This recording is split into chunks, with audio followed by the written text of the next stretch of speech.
Hello, welcome back to our channel, and welcome if you're new here. So, we want you to be happy in whatever way you can from what you've been doing your entire life. Make it a point to understand that everything begins with your happiness. If you enjoy it, please give it a thumbs up and don't forget to subscribe. You're ready to embrace your true feelings. Let's just talk about two people coming together, and let's talk about where they often are in the scenario that you described. So two people coming together, believing that what they're seeing in the other is what they've been looking for.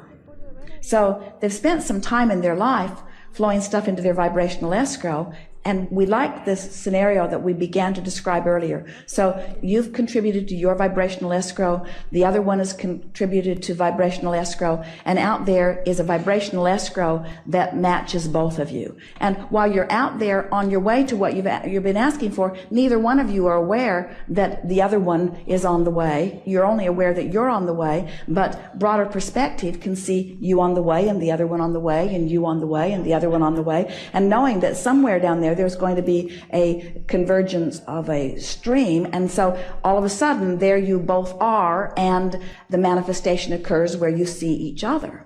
Now, depending upon how tuned in, tapped in, turned on you are, if you are really in alignment with who you are and you meet, all your bells and whistles are going to go off, because you are seeing someone who is the physical embodiment of what you've been asking for. In other words, that's what that feeling of exhilaration is. So now you come together and you experience that coming together, that exhilaration of that. But now what most people are leaving out of the equation is, so you've come together and that phase of your creation has manifested. But since there is no ending to any relationship and no ending to any creation, now the two of you are walking together, and hand in hand, so to speak, you are flowing your stuff into your future vibrational escrow.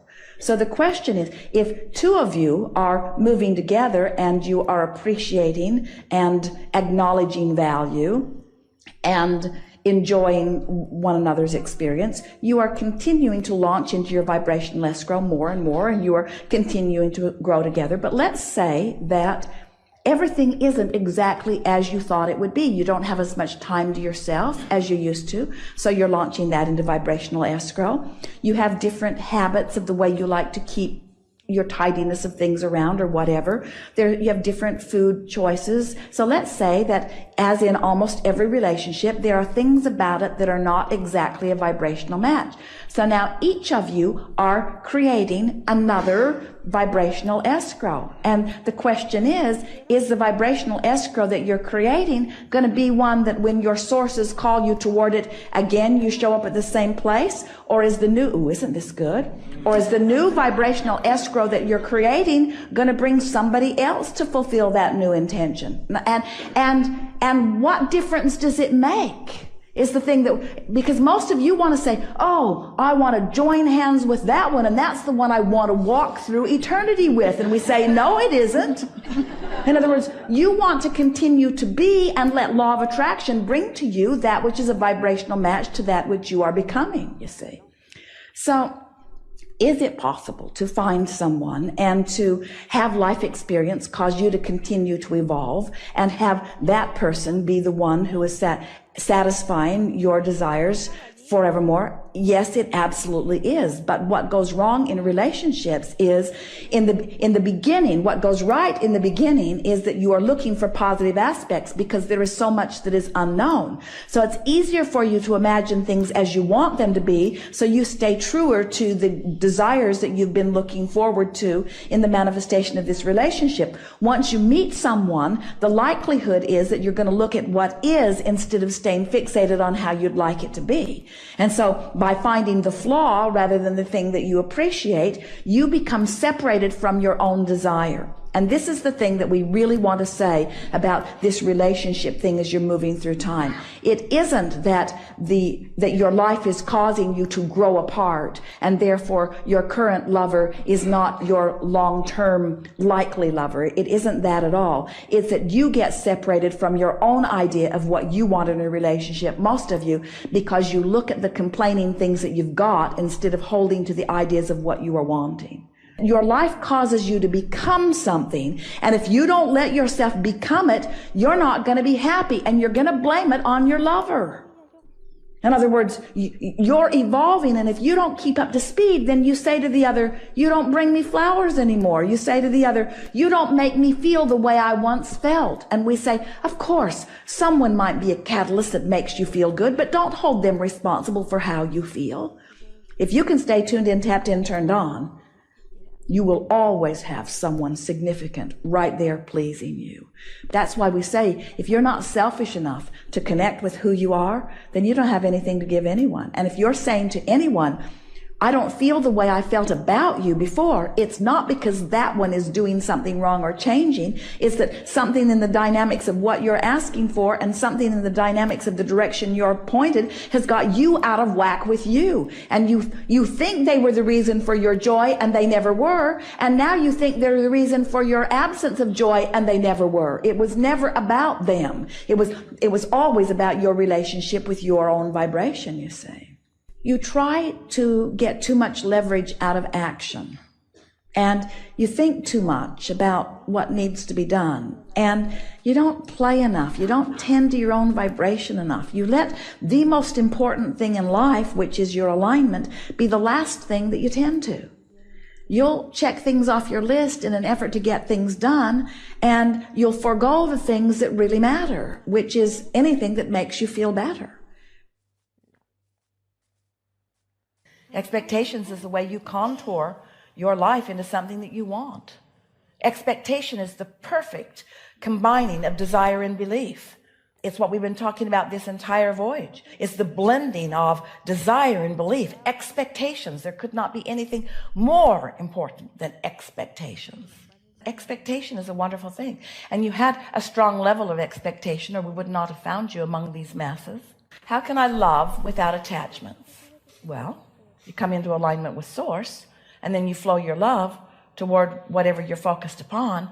And if that makes it an attachment, then so be it. You have some options. Here you are exploring the variety of your environment and coming into alignment with who you really are, and then allowing all of that to flow through you too. So in every moment in time, you have the option of focusing in a way that increases and enhances your alignment and your joy, which causes you to resonate with everything you put into your vortex, or something else. There really are not so many other choices, are there? You can focus on a problem. You cannot have enough money and feel bad because you are attached to the money, or you can not have enough money and feel good as you're anticipating more coming. But the consequence or the circumstance of the money does not need to dictate to you how you feel. That is the problem with getting attached to something that you can't control, is that it leaves you like a puppet with no strings. It's about not putting your attachment in all the wrong places, not putting it in what is temporary, but putting it in what is steady. And then in that steady attachment or alignment, then you can just flow it to whatever is currently in your now, flowing through your experience. Is this shaking you up a little bit? Do you want to be attached to your family? Does it feel wrong to you if you were to say to those you love, I no longer am attached to you. I'm not attached to you.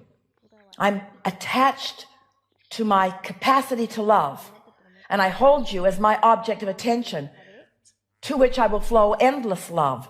But I'm not needing from you what I'm flowing to you. I don't need to get it from you before I can flow it to you. I have my own source, which I will flow endlessly to you. But I don't need it back from you. Oh, the relationships you will have when you really know that and really mean that. Instead of asking for others to love you so that you can love them back, you just love them. And if they love you back, that's a wonderful thing for them, but not necessary for you, because you've gone to the headwaters of love and you're just flowing it.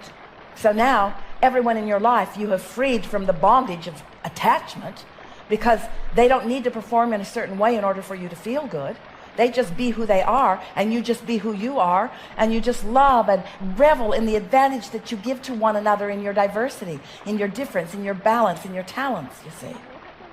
But when you need somebody to be some way in order for you to feel good, you're in deep doo-doo. And so are they, really, if they'll buy into it, because now they're not free. They need to perform in order to keep you happy. And they can't keep you happy, so they're going to fail. Because your happiness isn't about what they do or don't do. We like attachment. We would like you to attach to your source. Yes. Yes. Yeah. We're delighted to see you all the way through the video. If you enjoyed this video, please share it with your friends and let us know in the comments section below. There is a lot of love for you here.